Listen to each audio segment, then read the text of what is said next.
It's Ross Pollard and his bare facts. So bad, so bad. It's Ross Pollard with the bare facts.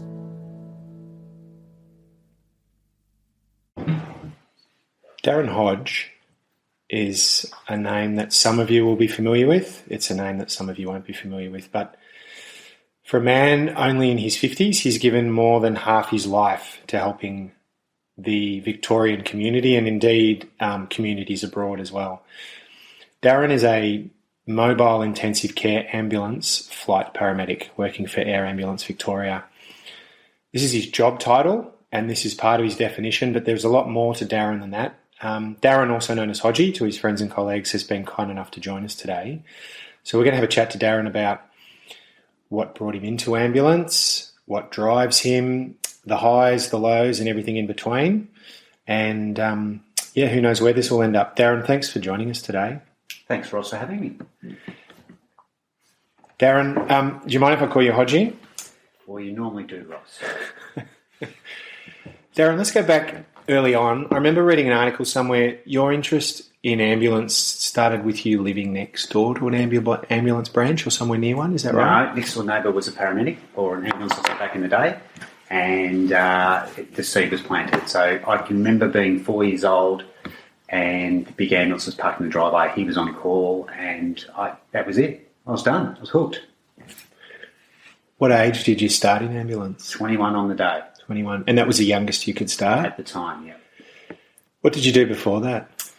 I didn't really have any direction, if I'm to be perfectly truthful. So I've always enjoyed doing things with my hands. So when I wrote to the Geelong Ambulance Service, they told me, get a trade, and I had no idea.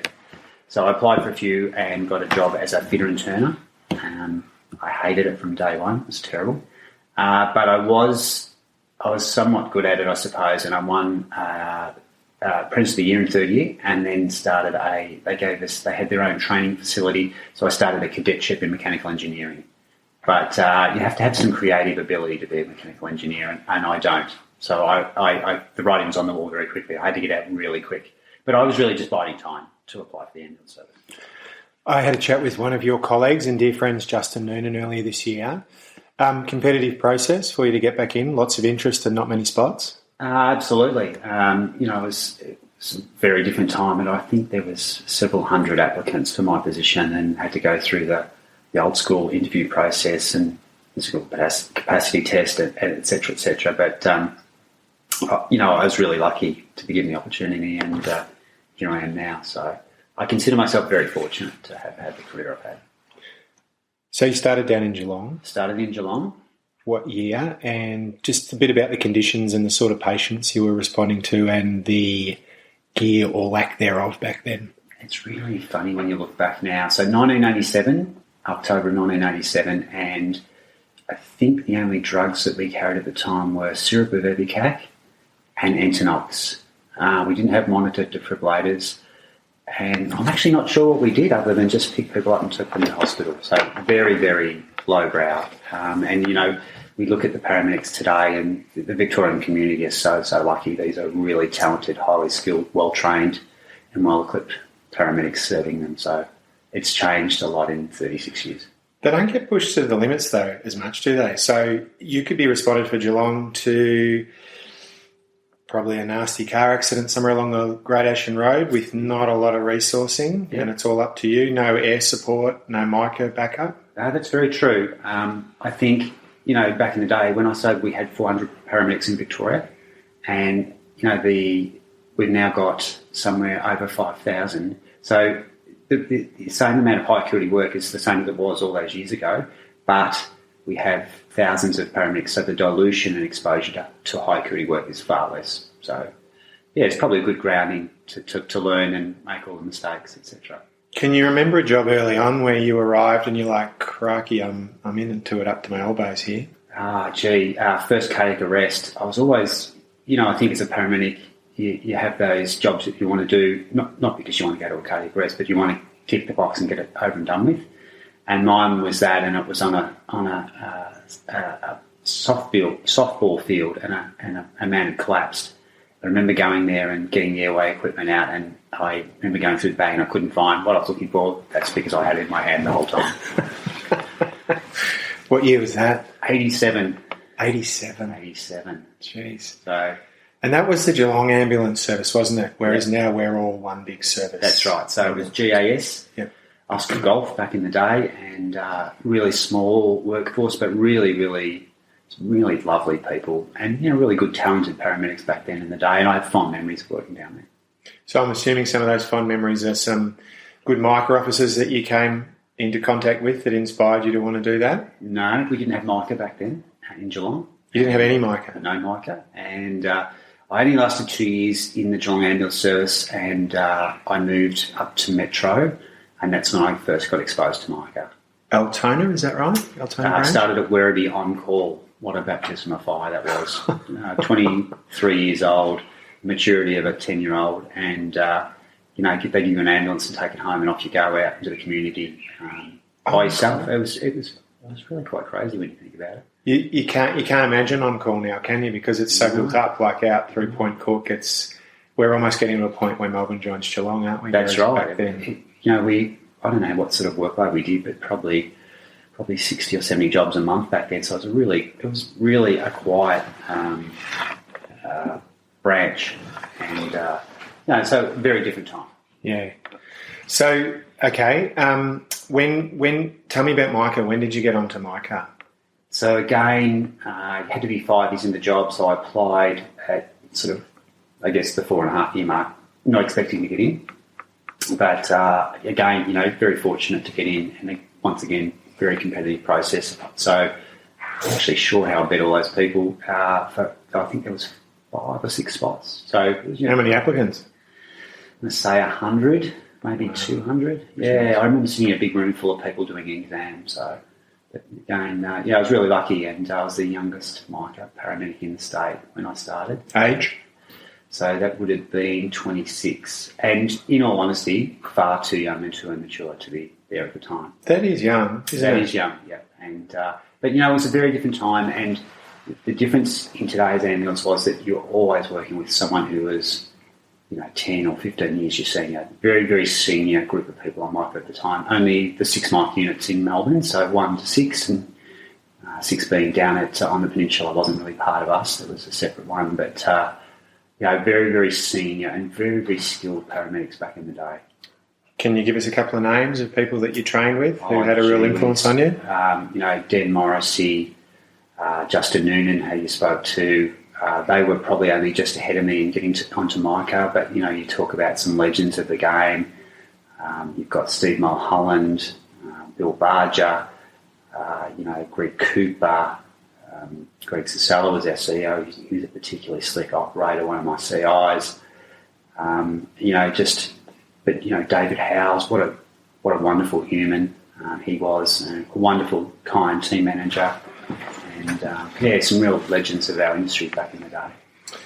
So obviously everyone's not going to know their names, but obviously, as you say, real mentors for you. You also worked, and for those of us out there that don't know, you then progressed to work as a clinical support officer, which is working on your own in a car by your own. What were the parameters with which you were working? It's more an educational audit type role? Yeah, certainly back in the day when I did it, we had a ratio of about 1 to 35, so 1 CSO to 35 staff, and the job was very much education when I started. So we would do any of the performance management stuff.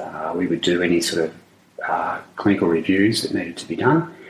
And obviously we had a response capability. I wasn't one that did too much responding. I was always sort of on a car with a student or doing that sort of thing. And then we started moving into doing some quality stuff, like working in a control room. And then the job became a much more audit-based job. And that's when I fell out of love with that position. Stay with us. We'll be right back. If you want to learn how to be extraordinary and achieve high success and a winning mindset, comment on this episode, Ice Bath, at the Barefacts Podcast on YouTube or at the Barefacts Podcast on Instagram. and I'll give you instant access to my latest ebook, The Top 10 Benefits of Ice Baths for Extraordinary Results. Tip 5 is my personal favourite. Let me know what your top tip is. You're someone that likes to be, to use the analogy, you're someone that likes to be on the tools and caring for the patients, aren't you? Yeah, absolutely. So, we'll get into it, but you're now very senior and experienced at Air Wing. The satisfaction is the same for you, whether it be a critically unwell patient or perhaps an elderly person in need who might be having some troubles with their heart?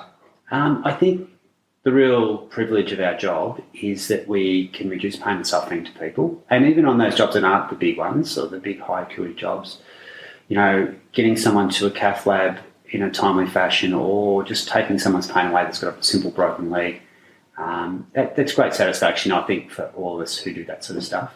And I think the longer you are in the job, you don't necessarily need to have that really big job, that exposure, as much as you perhaps wanted back when you first started. So, no, I get a lot out of it, of doing the hands-on stuff, as you say. So, I'm coming to the end. It's really now about passing the baton on to the next generation. That's probably where some of my focus is at the moment. So if we could just wind back for a second, for those of us that don't know out there, the application for the Air Wing, the helicopters predominantly, is very competitive, yes. Can you tell me about your application and the ups and downs that you went through to get on and some of the things that you had to go through? It's an interesting one, isn't it? You've done it, we invest so much into the process. So there is obviously an application process where you do a written exam, you do a psych test, you do we had to go and abseil out of a 7-story building. I'm not really keen on heights, I didn't enjoy that. We had to do a confined areas test where they put you in a little box and close the door and left you there for 20 minutes. That was kind of weird.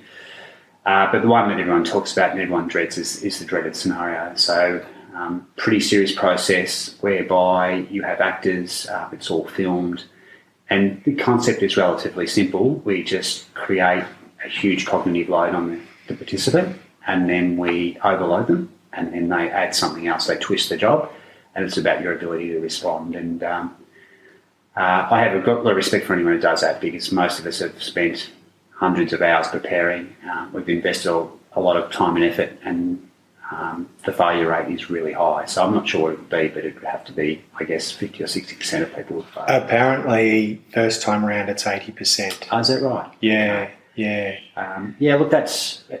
Again, I have respect for people who do it, because we've all invested all this time and effort, and it would be hugely upsetting, I'd imagine, for people that fail. So, but again, it's anything worthwhile in life is worth sacrifice. So put the time and effort in, and hopefully you get through. I was really lucky I got through the first time. So, the whole scenario we talked about, it was really a blur for me. I don't really remember the detail. I was so invested. And I've been on the other side. I've actually run the scenario and watched people, and your heart breaks for people when they're going through it, and that it's always in that sort of time where they're overwhelmed and overloaded, and then the goalposts change a little bit, and they are unable to respond to that. So it's heartbreaking to watch. If most people are honest, you want to play your cards close to your chest, but from the day you join, you kind of know that's something you want to have a go at, isn't it? And then for the day to arrive, you're like, oh, it's here. Yeah, and none of us like failure, and none of us, like the fact that, ambulance services is, the grapevine is really thick and well grown, so that if you fail before you even get to your car to drive home, everyone in the ambulance service will know. And your professional standing is really important to us. So we take that like a really, it really hurts. So, and your family's all behind you, and those hours and hours of sacrifice, it's a really big deal. And for the public out there that aren't aware of, there is a reason for it, isn't there? I remember Steve Grove saying to me after I came out of mine, now you will get an idea because of the jobs that you're about to undertake. Can you give me your interpretation of why these processes are required and what it means for what you're about to go into? Well, it's funny, Ross. I've been on the ambulance helicopter for 19 years now, and I've been a paramedic for 36. And, only this weekend I was involved in a job where we had an unexpected development within the case, and, things spiraled out of control very, very quickly. And your ability to respond to that crisis and work through the challenges is what the people at the Air Wing, I think, are good at. And, it's about how they manage cognitive load and cognitive burden and how they build their teams. And, we were really fortunate that we had that event happen and we responded appropriately. And as a result, the patient survived. But it was a really touch and go moment. It could have easily gone the other way. We obviously have confidentiality that we have to protect. Yes. In saying that some people won't know you, a lot of people should know you because you are one of the spokespeople for us, advising people when to and when not to call for an ambulance. Oh, God. So, and we have seen you in some ads, which is fantastic. That's a good promotion for us. Can we just go a little bit deeper just shortly? Can you just, there's so many, can you tell me about a job, let's use the Air Wing as an example. Can you tell me about a job where it's been very emotionally and physically draining for you and you've had a good result? I thought we were going to go down the pathway of... I have been the spokesperson for Ambulance Victoria, and it's been quite delightful to a lot of my friends to tease me about that, but surprisingly, I was the target of some trolling because of apparently me standing in front of the camera asking people only to call for an emergency means that I'm against anti-vaxxers and pro-vaccination. So it was that was quite bizarre. Look, I think that when we talk about what we do, we've all got that sort of backpack full of jobs that we're really proud of, and that was really tough. I'll try and get through this without boring, but well, we can always pause it. But can you tell us a time when you've saved someone's life, because it's important for people to know and it's interesting. I think I hate when we, and you hate when people would say that to you too, but we sometimes play a very, very small role in the chain of survival for people. So I'll tell you about a story of a lovely young lady who was in a small country town, and it was the best day of her life. She was pregnant, and I do have permission from the family to talk about this case. So she's going in to have her baby, and the family are just beside themselves. This is her first child, and she goes in, best day of her life. The baby's delivered, and the baby's well and healthy. And again, this is just the highlight. But she develops a condition called amniotic emboli. It's, without getting too technical, it's a condition where fluid or cells or products within the amniotic sac enter the mother's bloodstream. And it's a really serious condition. Most of the time it's diagnosed at autopsy, so most mothers don't survive. So depending on what you read, the literature suggests probably greater than 70% of people the mothers will die, and 40% of the babies will die as well. That's pretty frightening in a modern society, isn't it, with Western medicine and facilities? It really is. And the interesting thing is that despite technology, we still don't know a lot about it, and we don't really understand the sort of cascade of what happens with inside the mother when she gets exposed to those cells. But essentially, her body sets up a really a big response to that, and it tends to increase bleeding. Bleeding can be really catastrophic, and the mother can bleed to death. It really can have a deep impact on how oxygen is exchanged in the blood, and it has this great systemic response. But the interesting thing for this lady is that, even if she was in one of our tertiary hospitals in Melbourne, her chance of survival would be relatively small. And can you a tertiary hospital is like the highest level of care? So if you think about Melbourne and babies, you think about Monash and the Royal Women's as being the highest level, as you say, Ross, of care. So, and as I said, it's a relatively rare thing to be seen, and it can mask other conditions. But again, the survival rate is really, really low. So, we were on duty. I was on duty. I'd been off work with having a fractured hand, and I'd been off for quite an extended period of time. And I was on a return to work program, and I was working with one of our colleagues, Rod Dow, but he was off sick. So I was working with my now boss, Steve Grove, who's a good friend of both of us. And it's just another day. We have a really good rapport. He's not only my boss, he's one of my best friends, and we got this job to go down to this small hospital and see if we could give some assistance. And Steve and I have a really good working relationship, and so I was very, very fortunate to have him. We have a crewman as part of our team on the helicopter, so there's a pilot, crewman and a paramedic. And the crewman we had on board was a man by the name of Ryan Hurrell. He's an absolute jet, probably one of the best aircrew officers in the country, I would suggest. So very, very lucky to have a really good team. We flew down, walked into this small country hospital, big team of people there, and they were in a real state of distress. The patient had deteriorated and was bleeding very heavily. And, I remember walking in the door and, looking at the team of people and looking at this lady laying on the ground. And my first things, without having any more information, is about that. It's that type A and type B thinking is about, I looked at her and thought, you are about to die. And so I hadn't even got into a handover or got any clinical information. Can I just stop you there? That's something that you come into with a lot of jobs, isn't it? So you walk in, there's not that you're not going to try, but you almost have to have an acceptance. Would you say yes, that you're like, we're going to get in here and give it a crack, but we might be stuffed here? I thought throughout this case, at least 3 or 4 times this woman's not leaving this hospital, she's staying here. And on one occasion I thought, this is just, we're doomed. We've exceeded all we can do, and there's nothing more. She's not conscious at this stage? No, she had the baby, and when she started bleeding heavily, they took her back to theatre.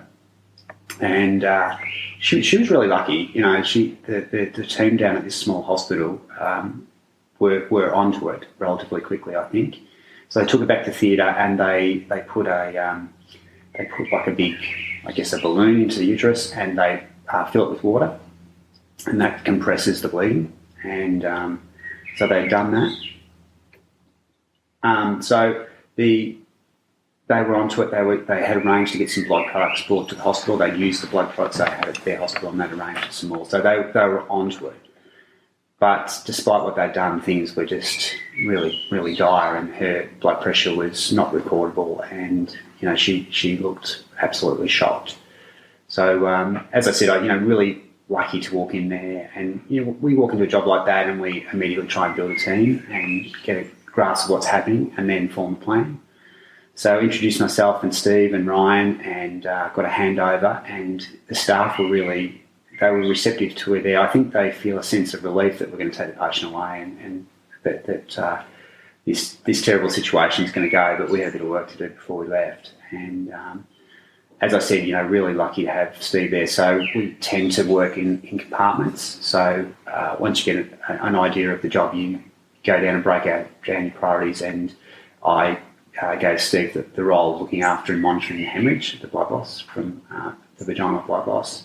And also I gave him the role of administering the blood products. So when you start getting into a massive transfusion protocol, which we're about to use, giving blood becomes very complicated. It's about getting there's various different parts of the blood which we give, and it's quite complicated. It takes it takes one person to do it in that level. So that was Steve's job.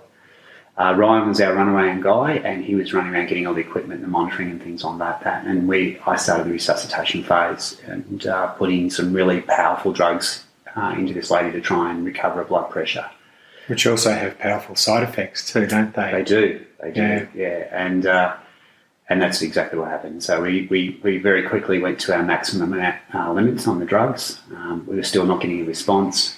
And we keep adding more drugs in. So we were using 3 different types that have different effects to try and maximise the blood pressure. We were giving the blood as quickly as we could give it, she just wasn't responding. So how far along are we now in the hospital? We're probably about 25 minutes in. Which seems like an eternity. It seems like an eternity. And so at this stage we thought that her primary problem was a postpartum hemorrhage. And one of the things that you can do in managing that is do a hysterectomy. So I contacted the hospitals in Melbourne and had a chat to them about how dire things were, we were in trouble. And I actually thought the only thing was probably going to save this lady was a hysterectomy. And I asked the surgeon there whether he was capable to do that, and fortunately he said no. And there's a turn of events. So we haven't worked out this lady has that amniotic emboli at this point. We think she's a primary postpartum hemorrhage. And so I'm determined we just have to run. We have to get to somewhere who can do that operation. It's the only thing that's going to save this woman's life in my mind at the time. So we, again, we come back and we just have those plans. We come back, reassess, and so I said to Steve, we've just got to get out. We've got to go. She will die on this table if we don't. We still didn't have a recordable blood pressure at that point. My thoughts were that she's not going to survive getting onto the helicopter. We load her onto our stretcher, and what happens is that when we do that movement on those really fragile people, there's little clots that are forming, and when you do that movement, you break the clot. And that's exactly what happens. The lady goes into cardiac arrest at that point. So, just in case someone doesn't know what that means, cardiac arrest, they're now clinically dead. Her heart stopped. Yep. So yep. She is dead. Yep. And I remember at that moment thinking, this is it. You've exceeded the treatment limits. You've got nothing else to add, and you think the only thing that's going to save this woman is a surgeon. So, and the surgeon is 400 k's away. And that was at the Monash, was it? Monash, yeah, it's the closest hospital. Yep. And so we start CPR. We start administering large doses of adrenaline, which is the resuscitation drug used for cardiac arrest. She was already running. We already had adrenaline running, and within, I don't know how long it was, probably 5 or 6 minutes, we got a pulse back. But again, we didn't have a blood pressure. So if the machines can't detect a blood pressure, it's going to be below a really, really low level. So again, I think that we have to run. We're continuing to push the blood. So we run out to the helicopter. We get in the helicopter again. We have a brief moment where we don't have a recordable. We can't find a pulse. And I'm sitting in the helipad thinking we're not even going to start the engines. This is done. But again, everyone's working together as a team. I've got Ryan pushing the blood in as fast as he can. Steve's preparing it. The ventilation was becoming challenging again. Part of this condition is that these people just can't exchange oxygen, so we're really trying to trick up the ventilation. And so we just got to run. We just got to go. And so we take off. And it's a funny thing. We had a lot of blood products on now, lots of units of blood, lots of blood on board, lots of other parts of the whole blood. And we take off and we flash her blood pressure. She's got a blood pressure of 46. She's got a blood pressure of 52. And, if we were to go out into a case today, Ross, and we had a blood pressure of 50, we'd be pretty alarmed. But it was like this really significant win. This was a trend in the right direction in my mind. And, we were really pleased by that. So we continued to refine the treatment and flew into hospital and landed at the Monash. And, Before we go any further, I'm sorry to interrupt. I just want to put you back in the ditch. How are you keeping focus? Have you and your crew, where's her partner and her baby when you're on the pad? And is that in the back of your mind, or are you so into it you just can't think about it? It's an interesting thing that both Steve and I spoke about this, the guilt about what we did, because normally what we would always do in those jobs is we would always go and engage family and get them to come in and give their loved one a kiss and so on and so forth. And I guess there was always in my mind that her partner's never going to see her alive again. But I didn't have the bandwidth. I didn't think we had the time to arrange her partner to come in, and I feel really guilty about that. But I made the conscious statement. I said, we just don't have time. We've just got to go. And it's interesting, before I'd said anything to Steve about that, he mentioned it to me that he held guilt that we hadn't engaged them on that. So I guess at the end of the day, it obviously turns out well, so we didn't have to do that. But could have been a distracting factor though, isn't it? It's one of the many, many calls you've got to make, particularly there, where you're like, as you say, you don't have the bandwidth or the energy to even give a couple of ounces of emotion to someone, you need it all in the back of the Yeah, aircraft. so as you know, Ross, we would normally like to take the time to do some explanation. If they've got questions, they can do that. But my whole cognition was really involved in just trying to think of what can we tweak, can we twist, can we turn, can we add, can we change to try and improve where we're at. And, we talk about that cognitive load before. Obviously, the cognitive load is incredibly high. And, I wasn't prepared to wait for the 2 minutes for her to walk in and do that. I just wanted to go. And, that's a shit part of what we do. So let's put you guys back up in the air. Yeah. Your blood pressure's finally heading north. Yes. How far away are you flight time? And you've still got a lot to do, haven't you? Yeah. So we had a flight time from that hospital about 36 minutes. Which feels like 4 hours.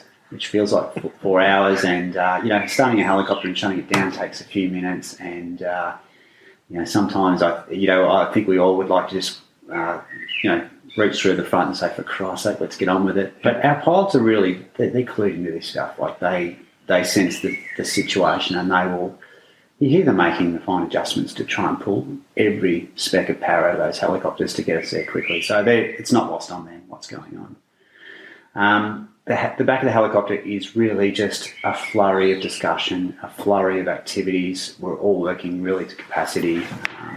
And again, it's just we're in that fine moment of trying to tweak, twist, to get, things happening. As I said, Steve and I have a really good rapport working together. The right hand knows what the left's doing. We bounce stuff off each other. We modify our treatments, in consultation. It is really, I think, quite a unique part of ambulance, two paramedics that can sign us well together. And not that people will have heard it, but Justin Noonan made the same point. These pilots and crewmen are just, when everyone's standing back, they step in next to you, don't they? And really step up. Without question. And, when I said, it's interesting you say that, because when we slid the patient across, and I said, our patient's in cardiac arrest, the person who came through and did the compressions, to do the CPR, was our crewman. Mm. And, we're in a room full of, I'm going to say 10 nurses and 3 or 4 doctors, and the person who jumps in and gets on the tools, on the pointy end. It's pretty emotive stuff. Is the aircrew officer. It's pretty impressive. How's she looking as you come in on finals to approach to Monash? How are the numbers looking? Numbers are okay. Our analysis of our bloods, we've done a blood gas analysis, looks absolutely horrific. She's not exchanging oxygen at all, and she's beyond pale. She looks translucent, and she's now starting to get a condition. It's called DIC, but it's essentially where all the clotting within the body is deranged, and she starts to swell up and starts to look like the Michelin lady. Yeah, she would have been a slight lady. I guess she would be 50. I'll be careful. I'm sure she'll listen, so I'll say that she's 45 kilos, but she's starting to swell even. And it's funny that the tape that we put in is now starting to cut into it because she's become so swollen.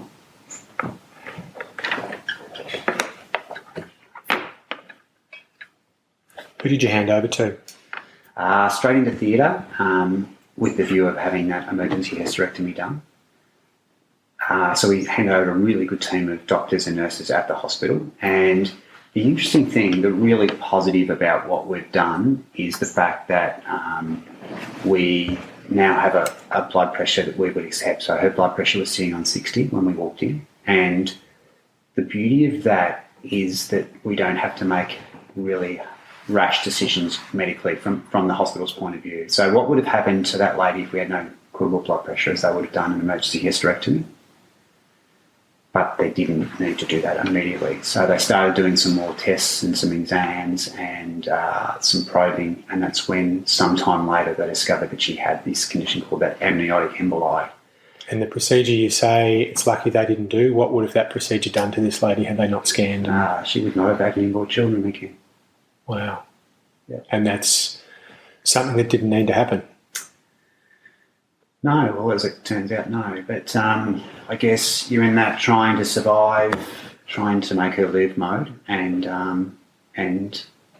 that would have been a decision we would have made at the time, which we would have done, which would have obviously been what we thought was in her best interest at the time. But as it turns out, it wasn't. Okay. Let's go a couple of months forward. We don't even have to go a couple of months. We just need to go about a week and a half. Was it only a week and a half? Okay, let's go a week and a half forward. Tell me about a visit that you got at the base. The visit's a couple of weeks, but a couple of weeks, a week perhaps into it, not even a week, maybe a few days after it. So the doctor service that dispatched us on this job, the adult retrieval Victoria, which tasked us to go down and get this lady, the doctor that works for them rang me and said, do you realise that lady it's confirmed she had an amniotic emboli? And I went, okay. But I just immediately just assumed that would be bad because I know the survival rate is really low. And she said she's alive.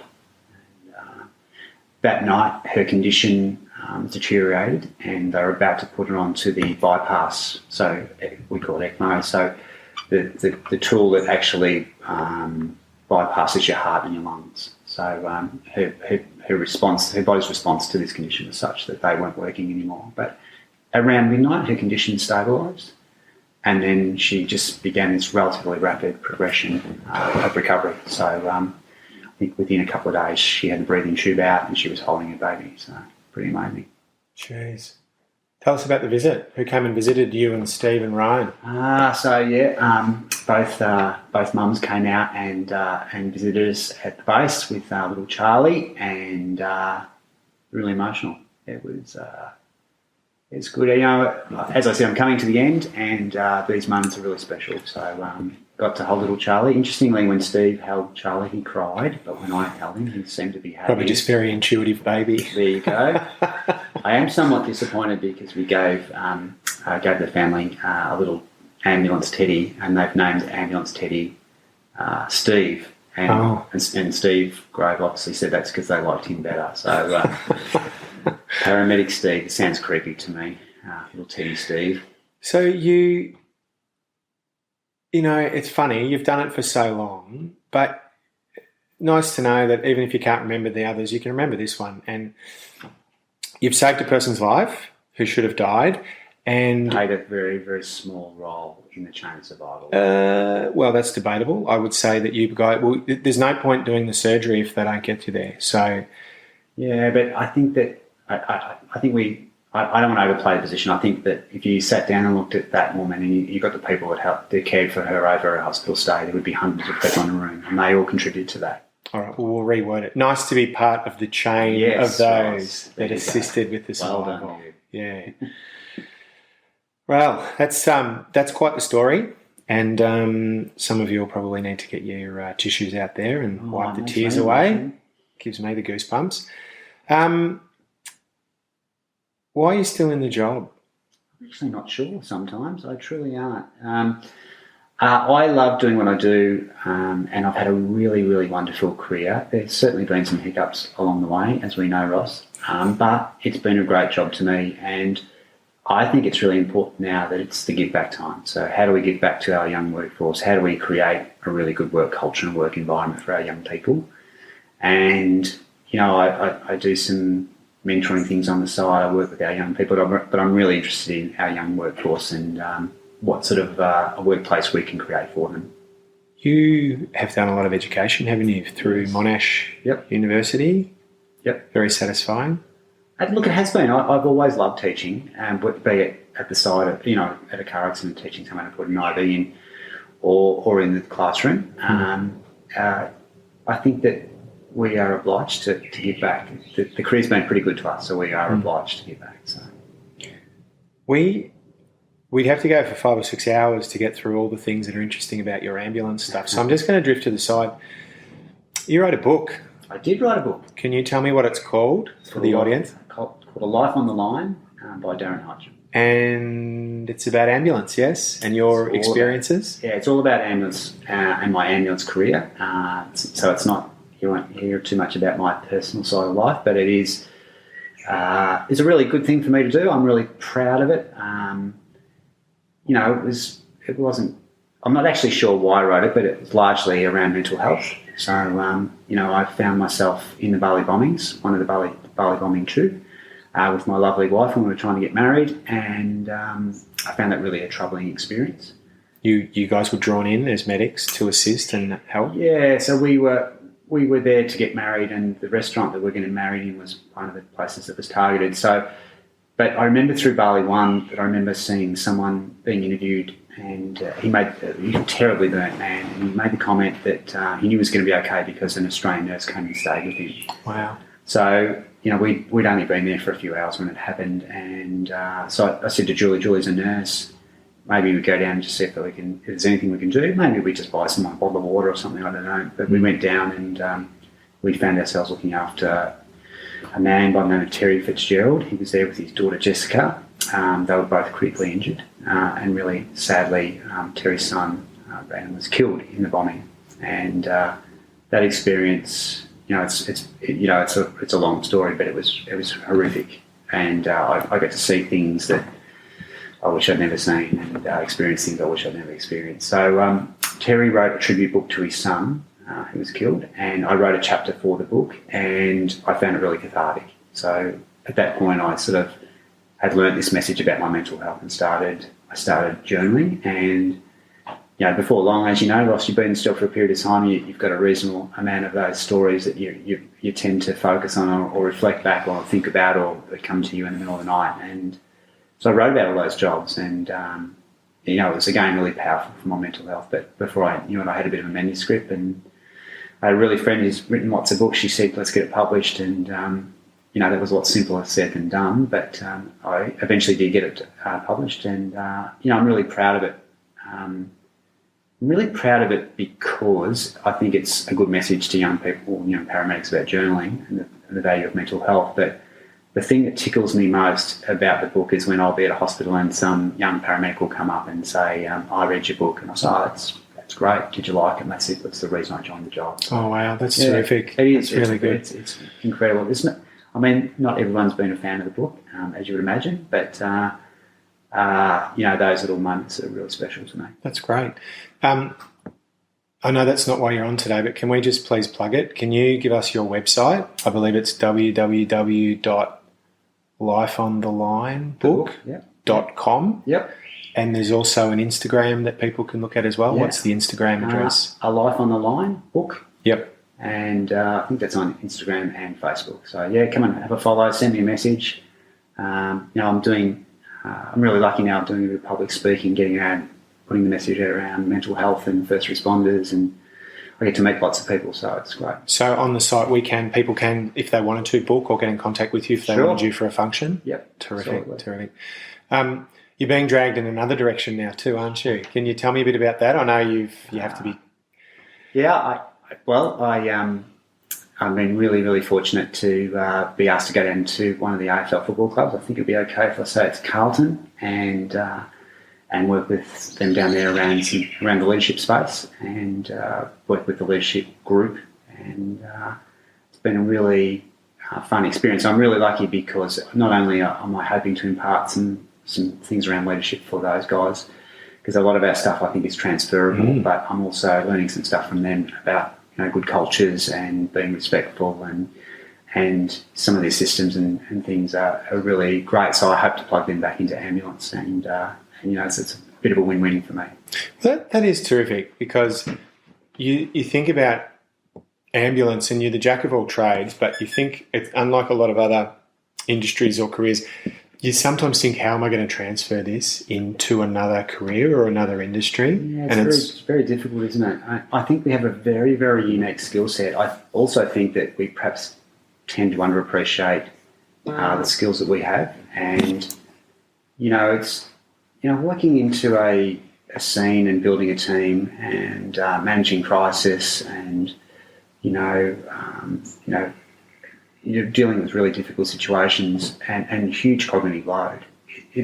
I'm interested in that subject, so I teach in that space in the postgrad stuff around human factors.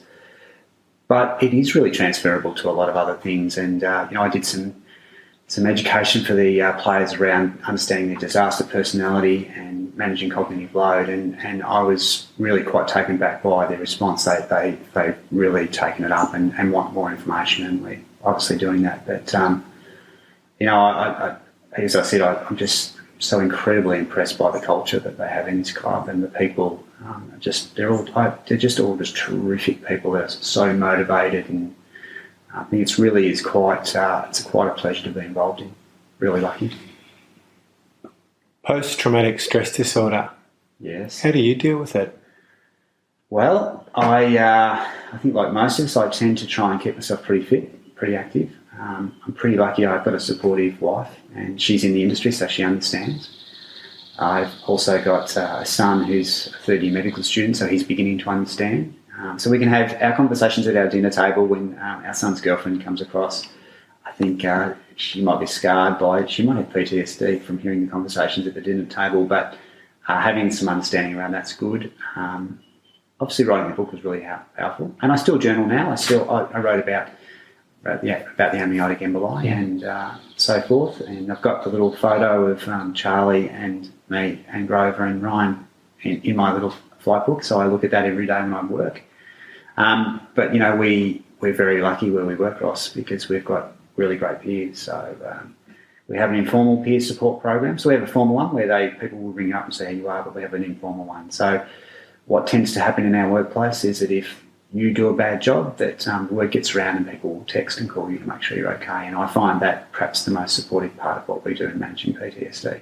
Do you have hobbies outside of work? I have lots of them, Ross. Can you tell us about a few of them? Because I'm actually quite impressed. As much as we have a laugh, you now know how to make guitars. Is that correct? That's true. So the laughter is always that I do a hobby for a year, spend $20,000 and move on to the next one.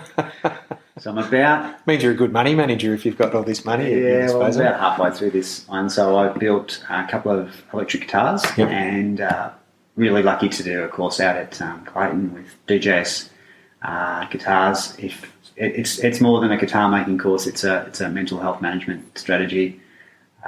Learning to play the guitars, I'm far better at making them than I am playing them. But no, it was really good fun, and I hope to go back there and make another guitar after footy season. I haven't got enough time to do one now, but no, it's lots of hobbies. So yeah, big shed full of tools and bits and pieces and bikes and cameras and other things. No more pizza ovens? I've got the pizza oven out there. You just get someone else to cut the pizza wood for you now? Oh dear. So I hit myself in the head with the axe and ended up in hospital. That's true. Darren, thanks for joining us today. Or Darren, who's Darren Hodge, I should say. When people call me Darren, I feel like I'm in trouble. Not in trouble this time. Hey, thanks for joining us today. It's my pleasure, Ross. And don't underplay yourself. The story that you told about the mother and her baby and her partner is fantastic. Yeah, it is. It's a lovely story because it shows you the sheer and utter determination. We were not going to. We were starting to make things up about what we were doing, and people. I should rephrase that. We were so desperate, but we were so determined. And it is really a story of overcoming adversity, and that really comes down to the team. Hey, thanks for everything that you've done for Victoria, places like Bali, your retrievals, and thank you for joining us today, and thank you for being a leader within Ambulance Victoria. We appreciate it, Darren. Thank you. Thanks, Ross, for having me.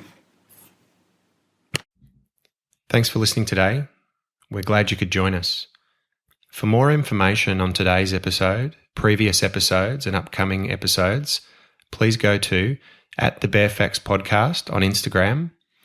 Also our YouTube channel, The Bare Facts Podcast with Ross Pollard, as well as Facebook, The Bare Facts.